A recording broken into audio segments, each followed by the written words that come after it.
हम तो ऐसे ही मानते हैं, एक ब्राह्मणवादी व्यवस्था है, एक अम्बेडकरवादी व्यवस्था है। नहीं था, उन्होंने अपने घर में खुद कुआं खोद के उनको पानी पिलाया। जो फूले ने सबसे अधिक शिक्षा पे जोर दिया। जो व्यवस्था कहती है कि सब मनुष्य बराबर हैं और किसी के साथ भेदभाव नहीं होना चाहिए। महिलाओं के लिए स्कूल खोले, विद्यालय खोले, आश्रम खोले। जो पुरानी किंवदंतियां हैं, कोई मुंह से पैदा हो रहा है, कोई नाक से पैदा हो रहा है, कोई कान से पैदा हो रहा है, कोई भुजाओं से पैदा हो रहा है, कोई पेट से पैदा हो रहा है, ये सारी कपोल कल्पित कहानियां हैं। उस्मान शेख नाम के एक जो मुस्लिम भाई थे, उन्होंने अपने घर में जगह दी। तो हमें अपने महापुरुषों के जीवन को आगे बढ़ाना पड़ेगा, उनके संघर्ष को लोगों को बताना पड़ेगा। नमस्कार साथियों, मेरा नाम है अनुभव, आप देख रहे हैं इंडस न्यूज़ टीवी। साथियों, अभी हम मौजूद हैं करगैना रोड पर स्थित आज़ाद पैलेस पर। यहाँ सामाजिक न्याय फ्रंट द्वारा महात्मा ज्योतिबा फुले जी का जो जन्मोत्सव है उसकी जयंती मनाई जा रही है। आइए, इसी मौके पर मेरे साथ काफ़ी लोग भी मौजूद हैं। यहाँ के जो आयोजक करता है वो भी मेरे साथ अभी मौजूद है। आइए इनसे बात करते हैं। देखिए, सभी लोग भली भांति परिचित हैं कि देश में दो तरीके की व्यवस्थाएं चल रही हैं। हम तो ऐसे ही मानते हैं, एक ब्राह्मणवादी व्यवस्था है, एक अम्बेडकरवादी व्यवस्था है। ब्राह्मणवादी व्यवस्था के विरोध में जितने हमारे महापुरुष हुए हैं, हम उन सबकी ही जयंती मनाते हैं। आज 11 अप्रैल है। 11 अप्रैल 1827 में ज्योतिबा फुले का जन्म हुआ था। उनके विचारों को, उनके संघर्ष को जन जन तक पहुंचाने के लिए हम ये जयंतियाँ आयोजित करते हैं। गत वर्ष से करते चले आ रहे हैं, आगे भी करते रहेंगे। हमारा उद्देश्य है कि जब तक हम अपने महापुरुषों के संघर्षों को नहीं समझेंगे, उनके विचारों को नहीं जानेंगे, इस देश में समतावादी व्यवस्था कायम नहीं होगी। जिसके लिए डॉक्टर अम्बेडकर ने संविधान में व्यवस्था दी है, वो व्यवस्था कायम करनी है तो हमें अपने महापुरुषों के जीवन को आगे बढ़ाना पड़ेगा, उनके संघर्ष को लोगों को बताना पड़ेगा, जिससे हमारे लोग जागरूक हों और अपने अधिकारों के लिए सजग हो जाएं, उनके संघर्षों को आगे बढ़ाएं। यही हमारा उद्देश्य है। जैसे अभी आपने कहा कि उनके संघर्षों को लोगों को बताना होगा, तो आज के तौर पे तो जैसे आज उनका जन्म हुआ, जन्मदिन के तौर पे आपने कार्यक्रम कर लिया, आगे भी ऐसे कार्यक्रमों की ज़रूरत है ना, जिससे युवा लोग जागें, उन्हें सामाजिक न्याय फ्रंट पूरे साल कम से कम 6 कार्यक्रम इस तरीके के करता है, विभिन्न महापुरुषों के नाम पे। जब उनके जन्मदिन आते हैं या स्मृति दिवस होती है, ये निरंतरता हमारे साथ लगातार बनी हुई है। जो हमारे साथी लोग हैं सब जानते हैं और हमारा उद्देश्य आगे बढ़ रहा है, इसमें कोई शक नहीं है। धन्यवाद। एक साथी और मेरे साथ अभी मौजूद है। सर, क्या नाम है आपका? महेश यादव। यादव जी, जैसे अभी जो कार्यक्रम चल रहा है तो उसके उपलक्ष्य में आप लोग क्या मैसेज देना चाहते हैं? पहला सवाल मेरा यही है। जैसा कि प्रजापति जी ने बताया, एक मतलब समाज दो भागों में बटा हुआ है। एक लोग समाज को मनुस्मृति के हिसाब से चलाना चाहते हैं, जिसमें व्यवस्था है कि मनुष्य में भेद होना चाहिए। दूसरी व्यवस्था सामाजिक न्याय की है, जो व्यवस्था कहती है कि सब मनुष्य बराबर हैं और किसी के साथ भेदभाव नहीं होना चाहिए। तो इसी कार्यक्रम में जो हमारा प्रोग्राम है, जो समाज में असमानता फैली हुई है उसको दूर किया जाए। आज भी आदमी का जाति के आधार पर भेदभाव होता है, उसके साथ अत्याचार होते हैं, वो ना हो, सबको सामाजिक न्याय मिले। ठीक, धन्यवाद हमसे बात करने के लिए। एक और मेरे साथ मेंबर हैं जो यहाँ के अतिथि के रूप में आए हुए हैं। आइए इनसे बात करते हैं। सर, क्या नाम है आपका? सत्यप्रकाश पटेल। सर, सत्यप्रकाश पटेल जी, जो अभी जो कार्यक्रम चल रहा है, महात्मा ज्योतिबा फुले के जो संघर्षों के बारे में आपने लोगों को बताया है, क्या लगता है कि आगे भी इस चीज़ की ये सोच कहाँ तक जारी रहने वाली है? ये निरंतर चलने वाला एक सतत प्रयास है, इसको लगातार चलाते रहेंगे, क्योंकि इस तरह के प्रयासों से लोगों में जागृति आती है। और जैसा कि प्रोग्राम इस समय महात्मा ज्योतिबा फुले जी से रिलेटेड है, उनके जन्म उत्सव के संदर्भ में आज कार्यक्रम हो रहा है, तो ज्योतिबा फुले ने सबसे अधिक शिक्षा पे जोर दिया, मानवतावाद पे जोर दिया, समता समानता पर जोर दिया। तो हम लोग भी मानवतावाद को बढ़ाते रहेंगे। जातिवाद और जो लोगों में तोड़ने की व्यवस्था है, इस सब को ख़त्म करके इस तरफ प्रयास करें कि ये लगातार कम हो और मानवतावाद बढ़े, क्योंकि प्रकृति ने भी हमको मानव के रूप में ही पैदा किया है।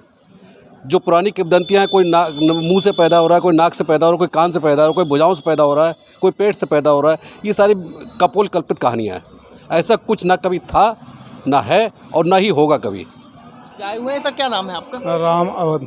राम अवध जी, जैसे जो कार्यक्रम अभी चल रहा है यहाँ पर, तो आप यहाँ से जाने के बाद लगभग आपको क्या लगता है कि मैं और ज़्यादा से ज़्यादा लोगों को किस प्रकार से और जागरूक कर सकता हूँ? क्योंकि कार्यक्रम के हिसाब से तो यहाँ पर काफ़ी जी, आज हम राष्ट्रपिता ज्योतिबा फुले साहब का जन्मदिन मना रहे हैं और उनसे प्रेरणा लेकर के उनके जो जीवन में जो उन्होंने कार्य किया है जो असमतावादी व्यवस्था के विरोध में समतावादी साबित करने के लिए इसके लिए लगातार संघर्ष जारी रहेगा और निरंतर जारी रहेगा जब तक ये समता वाली व्यवस्था कायम न हो जाए।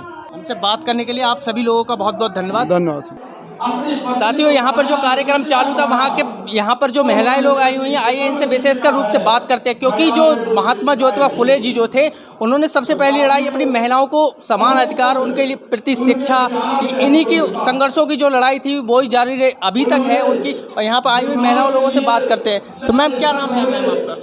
मेरा नाम सारिका बौद्ध है और मैं सम्यक दृष्टि महिला समिति की जिलाध्यक्ष हूँ। जैसे अभी जो कार्यक्रम चल रहा है यहाँ पर, तो एक बड़े समाज सुधारक विचारक के रूप में जाने जाते हैं महात्मा ज्योतिबा फुले जी, तो उनके माध्यम से, इस कार्यक्रम के माध्यम से क्या संदेश जाता है लोगों को? आप जब ज्योतिबा राव फुले जी के नाम को सुनते हैं तब आपको एक ऐसा प्रतीत होगा कि एक जो समुदाय, महिला समुदाय को बिल्कुल जड़ से गुलाम बना रखा था, उस गुलामी को ज्योतिबा राव फुले जी ने अपने घर की महिला को शिक्षित करके समाज की हर महिला को शिक्षित करने का जो सबसे बड़ा योगदान दिया और विधवा विवाह और सती प्रथा जैसी गलत प्रथाएं थी उनका विरोध किया और पुनर्विवाह और विधवाओं के लिए खुद आश्रम खोले, अपने घर में समाज के सभी वर्गों के लिए खुद से कुआं खोदा जिसमें लोगों को समान रूप से पानी पिया जाए, जो कि बहुत अछूत समझा जाता था जिन लोगों को, जिनको पानी पीने का अधिकार सार्वजनिक जगह पे नहीं था। उन्होंने अपने घर में खुद कुआं खोद के उनको पानी पिलाया। महिलाओं के लिए स्कूल खोले, विद्यालय खोले, आश्रम खोले।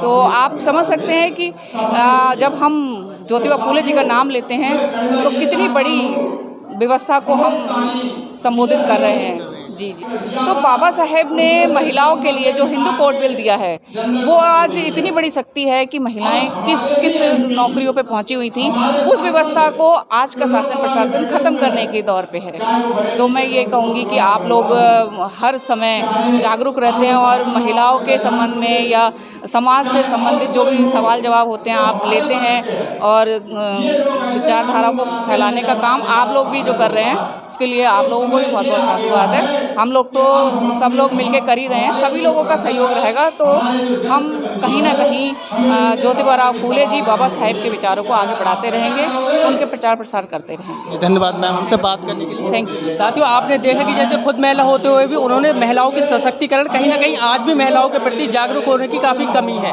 तो इसके बारे में भी मैम ने हमसे बात की। और मेरे साथ अभी एक बालिका मौजूद है जिसने काफ़ी अच्छे अभी स्पीच भी दिया था और महात्मा ज्योतिबा फुले जी के बारे में भी बताया था। तो क्या नाम है आपका? माय नेम इज़ रिया गौतम। तो आप कहाँ की रहने वाली हो? हम वैसे ही गांव के रहने वाले हैं। कौन सा गाँव?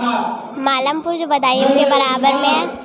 तो आपने जैसे अभी जो कार्यक्रम चल रहा है, आपने काफ़ी अच्छी बहुत बढ़िया जो स्पीच दी थी, तो आपको जैसे और भी बच्चे हैं तो उनके लिए आप क्या संदेश लेके जाओगे, कैसे उनको जागरूक करने का काम करोगे आप? मैं ये कहना चाहती हूँ कि आप लोग पढ़ाई करें और अच्छे से अच्छे स्पीच देकर और जागरूक करें और लोगों को बाकी सब। आपसे कोई छोटे भाई बहन या बड़े भाई बहन हैं? मेरे से बड़े भाई बहन हैं। बड़े भाई हैं, वो नहीं आए यहाँ पर? भाई आए हैं, बहन नहीं है। भाई आए हैं। तो चलो, हमसे बात करने के लिए आपका बहुत बहुत धन्यवाद।